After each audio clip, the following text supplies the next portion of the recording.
Who's the best space dog?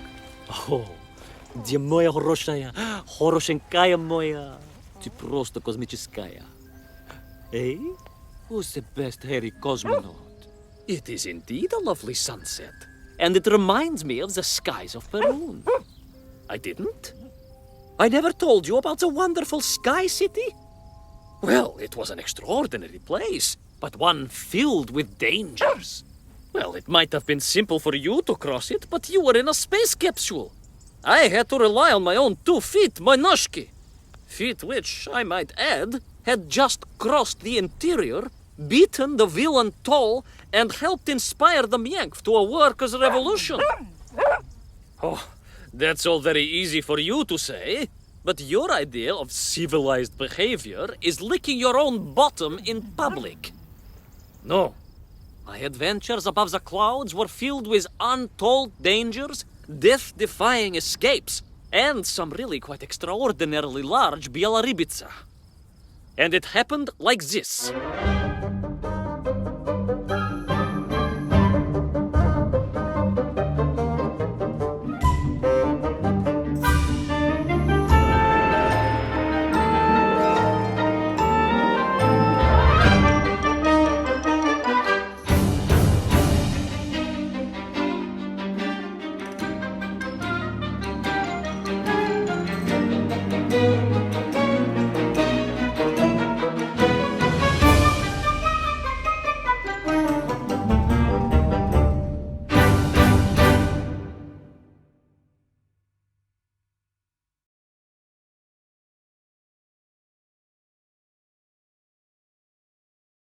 Weeks had passed since I left Plutonia, and one evening, exhausted, I simply fell asleep at the foot of a strange windmill. And when I awoke, well, that thought didn't cross my mind. I was exhausted after all. This is beside the point, my nosy canine friend. What matters is this. When I awoke, the windmill and the ground around it had been carried high into the air. What magic was this? Что за магия? As unlikely, perhaps, as a suitcase-sized dog orbiting the center of the Earth for many years. Quite.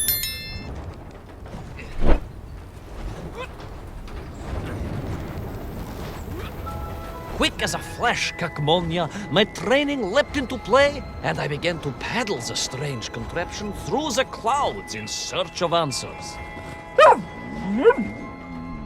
It is entirely possible that a miller who owns a windmill capable of levitating high into the air may also own a flying machine. Oh, now you're just being silly. May I continue my recounting of how I sailed over the sky gardens towards the mystical city of Peru? Oh, I must, my moj ušati drug. I must.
What powerful emanations! What mighty gusts! What an epic shkval! They reminded me of Cousin Pavel, yes! But whereas his rearward zephyrs could curdle milk and tarnish the teaspoons, these magical wafts only serve to carry me aloft and onwards.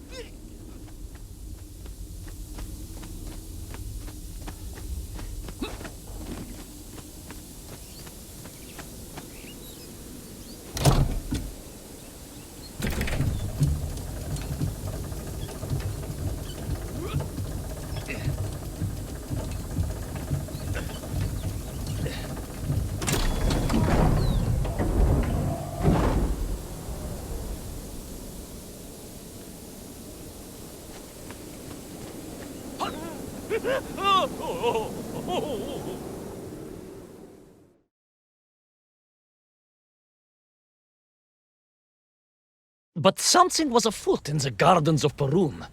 This horrid muck staining the surfaces and making my nose curl. Yes, it was positively pavilion in scent. But it did not belong here. I think I once told you of Auntie Masha's passionate encounter in a cable car with the manganese entrepreneur from Chiatura. Now, Auntie Masha told me that there was a disagreeable stain and smell all around those factories and smelting works. Our industry is not without its dangers. Could it be that the once bucolic gardens of Perun were being corrupted by unchecked pollution? After all, science is a double-edged sword, my bristly confidant. Consider Zemichov. Of course. I apologize. Прошу прощения. Two-headed dogs is perhaps a rather insensitive analogy, but not without justification in this instance. I have seen the blemished lands around Norilsk, but I could not believe that I would find such pollution here. But this was nothing to the true horror of what was shortly to unfold.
That terrible, straszная machina, spewing its poison into the air, had created a monstrous thing. A being. A malignant spoiler of the noble and pure. And it had taken on the form of its prey. Well, of course. No, конечно, I was the prey. The citizens of Perun had clearly long since fled the evilly sentient smog, but I inadvertently wandered into its lair. Oh, I know. Misfortune seemed to dog me. Oh, sorry, I do apologize. To follow my every footstep. But no time to ponder, no time to bemoan the hand that fate had dealt me. No, all that was on my mind was escape, конечно.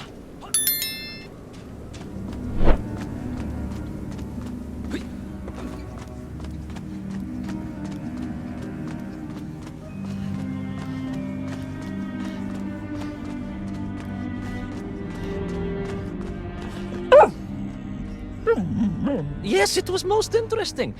The windmill seemed to be from an earlier age. Perhaps this was a devastating warning of the destructive power of unfettered industrialization. I most certainly had not forgotten about the windmills. I did not get carried away. You are missing the point. Perhaps because you are only a small dog. Oh, a brilliant, brave, spacefaring dog, of course, but a small Sabashka nonetheless. If you perhaps listened more and interrupted less, I am just getting to the explanation of the windmills.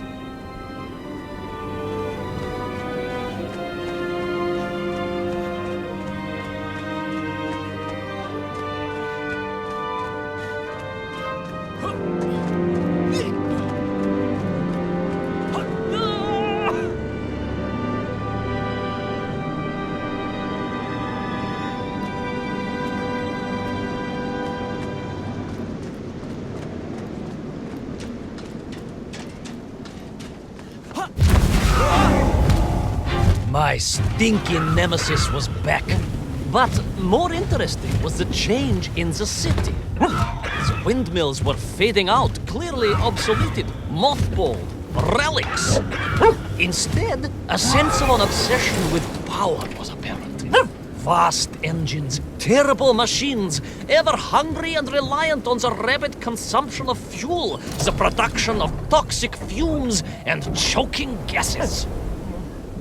Pride, my pushisti compadre, pride, ambitia, ambition, the dark side of science. Zemechov's had too many. Don't be ridiculous, dog. Only a Durak with the intellectual capacity of a ringworm would think windmills are in any way harmful.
Of course, you never had much of a chance to travel.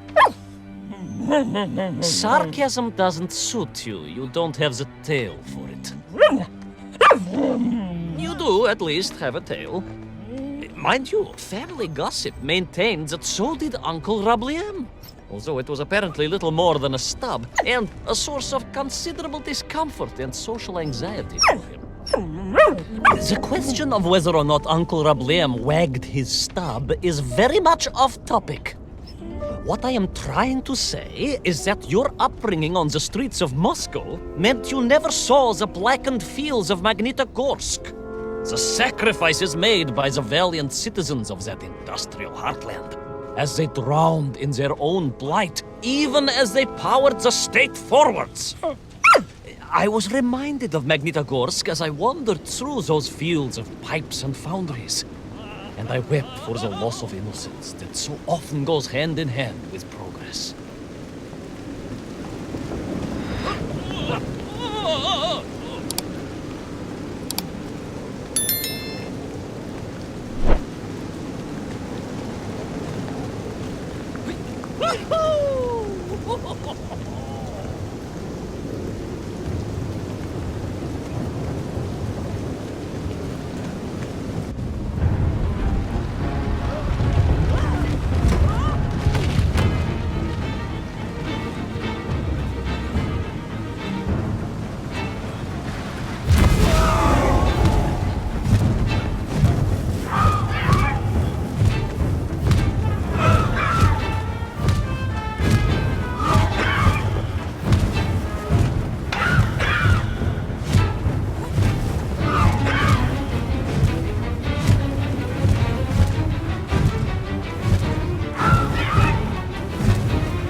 Indeed.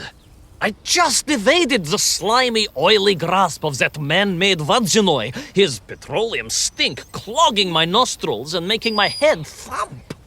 And I felt a great stirring within me. Yes, much like, I assume, Cousin Pavel. May he never get loose again.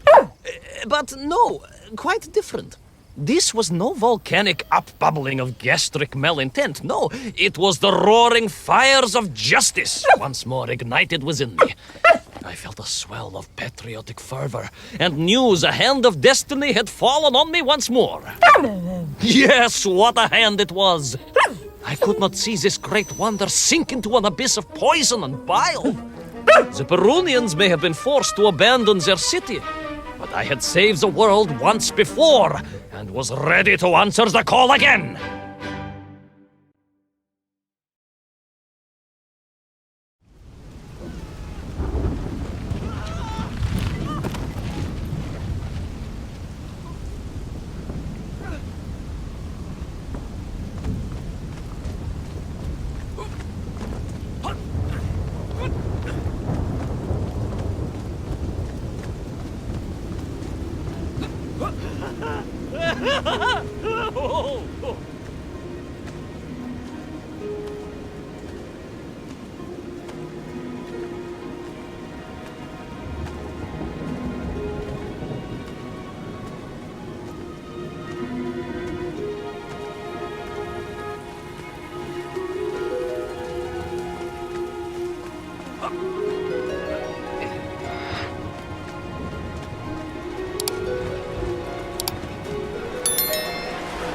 What strange metal Bielaribitsa clearly designed to swim through the air? I was amazed. And there was more. Beneath the fins, I spotted the apertures of hoses and was reminded of the time Auntie Agrafina devised a contraption to water all of her copious algae beds simultaneously with one flush of the toilet by a system of pipes and valves that ran throughout her house. Можно так сказать, in a manner of speaking, yes. Her algae were most irrigated, although her neighbor Victor was washing his trousers in the sink at the time and was bruised quite severely about the face and body. But these were no ordinary flying metal fish. They were designed to expel air, fresh air, and push back the polluted clouds.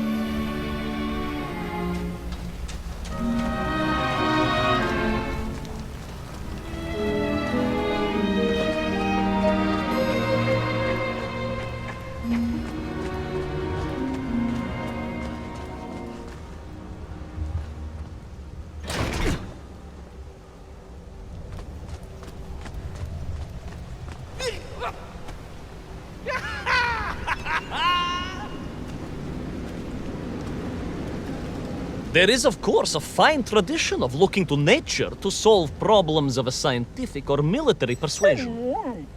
Yes, as you well know. My nephew, Sergei... Yes, the very same. Poor lad with his dermatological eruptions. Well, Sergei was stationed recently at Kazachya Bucht, where dolphins... dolphins were being trained as brilliant aquatic agents of socialism. Why not then be inspired by marine life?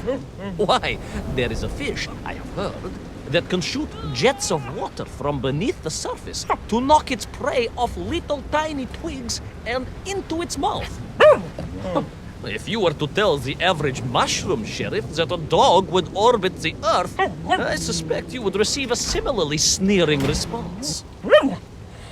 No, that is because you are a small, hairy hound of uncertain parentage. I, on the other hand, am a cosmonaut, the product of many months of training, and I realized the answer to pollution was here all along. The Peronians, tragically, had simply never had time to finish their fleet. If only I could find a working flying fish. If only. If only. Yes. If only.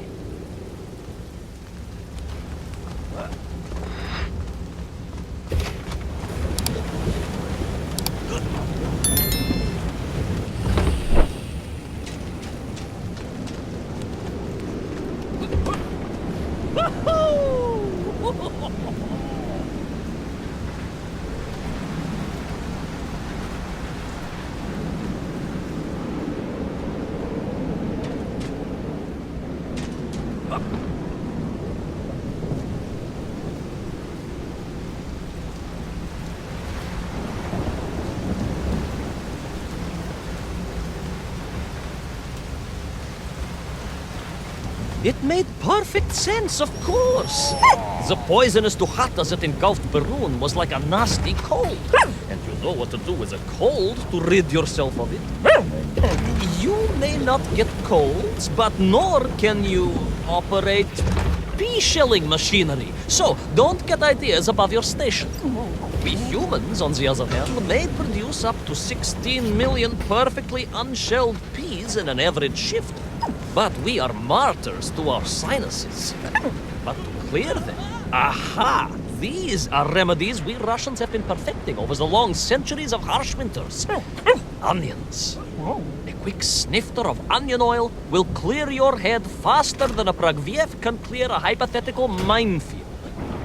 Yes, if I could find a functional fish, I would become that onion.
Close. I could feel it.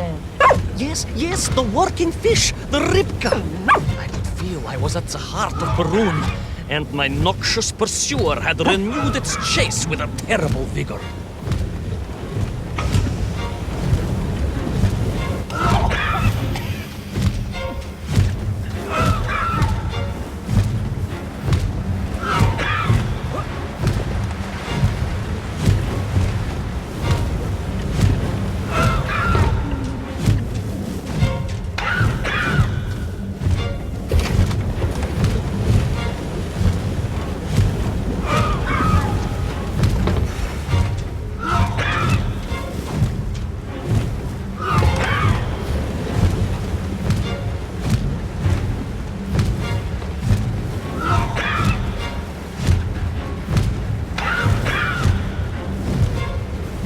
Not far now.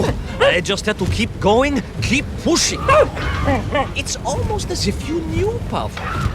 Uncanny. Double jet.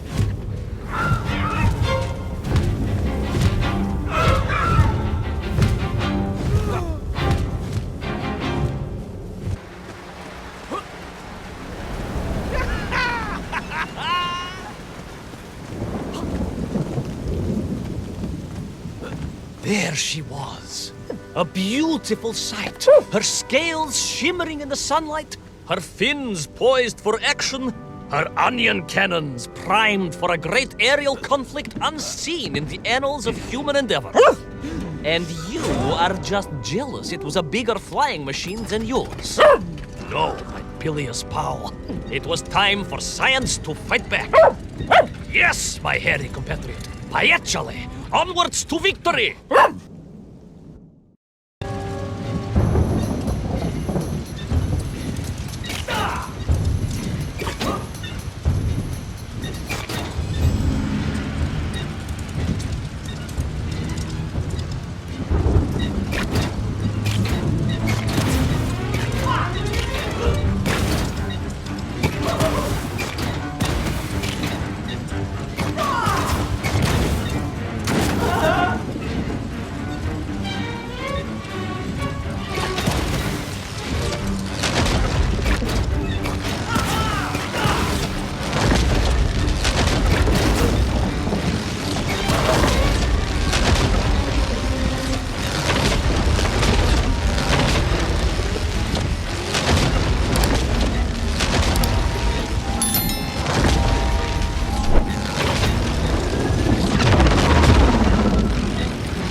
was a miracle.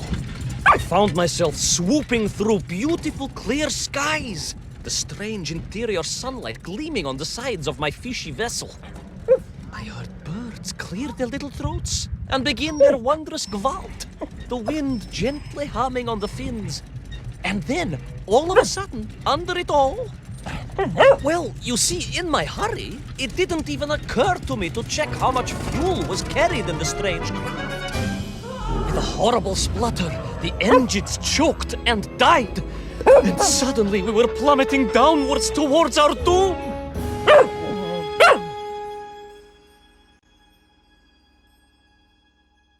I did not. A simple mistake that many have made. Why, my Aunt Agrafina met her untimely demise being late for a fungal sculpting seminar and making exactly the same error. Only, unfortunately, it left her stranded in sub-zero temperatures just outside Pravachitsinsk.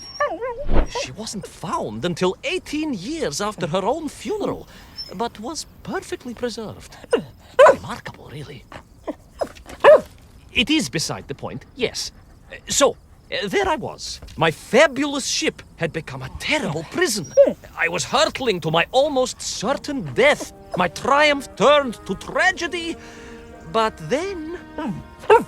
Well, you know what happened next. Even so, moi magnati drug, that is a story for another time.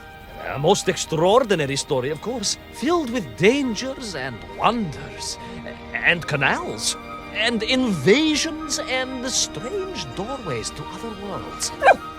But perhaps too long a story for now. Yes, indeed, my canine tavarish. Time for soup. Auntie Agrafina's famous borscht. Coming